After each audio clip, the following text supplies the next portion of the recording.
नमस्कार दोस्तों, आपका मेरे चैनल पर स्वागत है।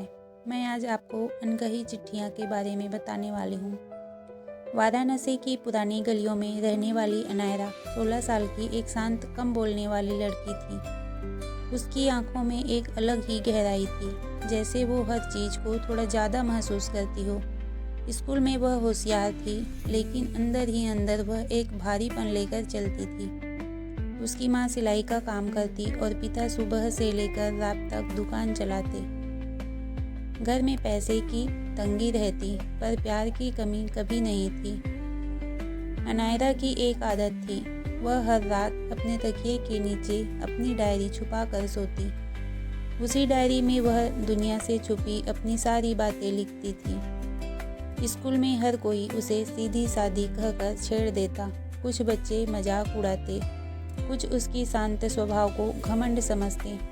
वह चुप रहती, क्योंकि उसे डर था कि कहीं बोलने पर लोग उसे गलत न समझ लें। कई बार वह घर आते आते सोचती, क्या मैं सच में इतनी अलग हूँ, या बस लोग समझना नहीं चाहते। उसका सबसे करीबी इंसान थी उसकी दादी, जो 2 साल पहले गुजर गई थी। दादी के जाने के बाद अनायरा के अंदर एक खालीपन रह गया था। दादी हमेशा कहती थी, बोल देना जरूरी है, वरना दिल का बोझ बढ़ता जाता है। लेकिन अनायरा बोल नहीं पाती। एक दिन उसके पिता को दुकान से लौटते समय चक्कर आ गया। डॉक्टर ने कहा कि उन्हें कुछ समय आराम करना होगा। इसका मतलब था पैसों की और ज़्यादा परेशानी। माँ ने सिलाई का काम बढ़ा दिया। अनायरा ने पहली बार महसूस किया कि बचपन कितनी जल्दी उतर जाता है, जब घर की जिम्मेदारियां अचानक कंधों पर आ जाती हैं। वह स्कूल से आकर माँ का हाथ बटाने लगी, कपड़े काटने, धागे संभालने में। लेकिन इसके चलते उसके स्कूल का समय, पढ़ाई और उसकी खुद की जिंदगी कहीं पीछे छूटने लगी। धीरे धीरे उसकी डायरी के पन्ने खाली होने लगे। अब वह लिख भी नहीं पाती थी, जैसे शब्द भी उससे रूठ गए हो।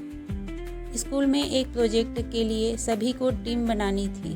अनायरा को किसी ने टीम में नहीं लिया। वह अकेली खड़ी थी, जब बाकी बच्चे हंसते बोलते प्रोजेक्ट की बातें कर रहे थे। उस दिन घर लौटकर वह खामोश रही। माँ ने पूछा भी, बेटा सब ठीक है? अनायरा ने हाँ कह दिया, पर उसकी आंखों में ना साफ दिख रहा था। स्कूल में एक नई शिक्षिका आई, कविता मैम। उसकी नज़र बहुत गहरी थी, जैसे वह छात्रों के दिल की बात पढ़ लेती हो। एक दिन मैम ने देखा कि अनायरा क्लास में पीछे बैठकर चुपचाप कॉपी के किनारे कुछ लिख रही है। क्लास के बाद मैम ने उसे रोका और नरमी से पूछा, तुम लिखती हो? अनायरा ने हिचकते हुए कहा, पहले लिखती थी, अब नहीं लिख पाती। मैम मुस्कुराई। कभी कभी लिखना बंद नहीं होता, बस मन थक जाता है। आओ एक बार फिर कोशिश करते हैं। यह पहली बार था जब किसी बड़े ने उससे बिना जज किए बात की। मैम ने उसे स्कूल की यंग राइटर्स क्लब में शामिल कर लिया। वहाँ बहुत सारे बच्चे थे, कुछ खुले स्वभाव के, कुछ अनायरा जैसे शांत। पहले दिन क्लब में उसे एक छोटा सा टॉपिक दिया गया, जिससे दिल बात करता है। शाम को घर जाकर उसने महीनों बाद अपनी डायरी खोली। उसके हाथ कांपे, पर उसने लिखा, दिल अब भी दादी से बात करता है। पन्नों पर फिर शब्द उतरने लगे। धीरे धीरे उसका मन हल्का होने लगा। एक दिन मैम ने उसे अलग बुलाकर कहा, अनायरा तुम बहुत कुछ दिल में रख लेती हो, कभी किसी भरोसेमंद से बात करना ठीक रहता है। यह सुनकर उसकी आंखें भर आई। कई महीनों से दबे हुए भाव बाहर आने लगे। उसने पहली बार किसी को अपने घर की परेशानियों, अपनी अकेलापन, स्कूल में होने वाली उपेक्षा के बारे में बताया। मैम ने सिर्फ सुना, बीच में रोका नहीं, समझाया नहीं, बस सुना। अनायरा को लगा जैसे उसके सीने का भारी पत्थर उठ गया हो। धीरे धीरे अनायरा का आत्मविश्वास लौटने लगा।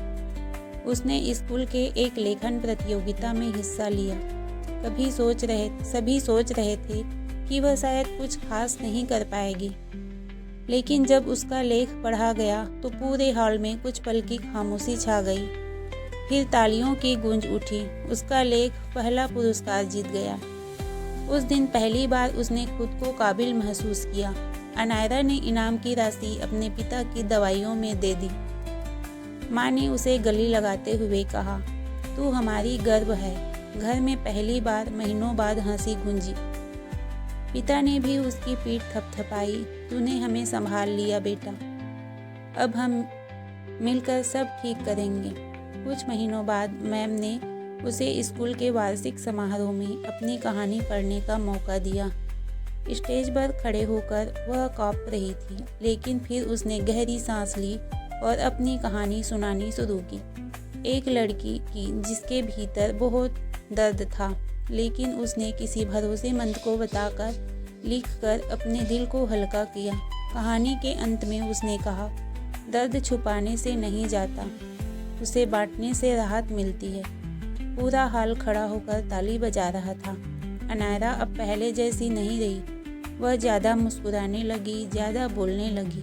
उसने अपनी एक छोटी सी किताब भी लिखनी शुरू कर दी, जिसमें वह उन सारे एहसासों को लिख रही थी जिन्हें कभी कोई समझ नहीं पाया।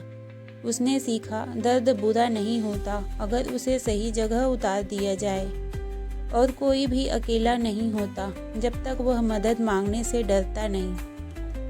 अनायरा की कहानी आज भी कई लोगों को यह शक्ति देती है कि अपनी बात कहना कमजोरी नहीं, बहादुरी है। तो दोस्तों, आज की यह कहानी कैसे लगी कमेंट के माध्यम से ज़रूर बताएं। धन्यवाद।